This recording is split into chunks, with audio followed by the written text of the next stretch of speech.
اور یہ دنیا کی زندگی تو صرف کھیل اور تماشا ہے، اور ہمیشہ کی زندگی کا مقام تو آخرت کا گھر ہے۔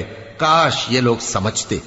پھر جب یہ کشتی میں سوار ہوتے ہیں تو اللہ کو پکارتے، خالص کرتے ہوئے اسی کے لیے اطاعت کو، لیکن جب وہ ان کو نجات دے کر خشکی پر پہنچا دیتا ہے تو جھٹ شرک کرنے لگ جاتے ہیں، تاکہ جو ہم نے ان کو بخشا ہے اس کی ناشکری کریں اور فائدہ اٹھائیں۔ سو خیر عنقریب ان کو معلوم ہو جائے گا۔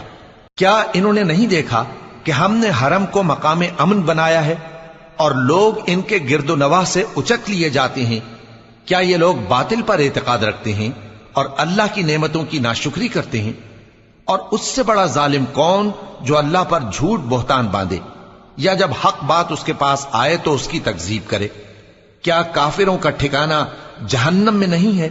اور جن لوگوں نے ہمارے راستے میں محنت کی ہم ان کو ضرور اپنے رستوں پر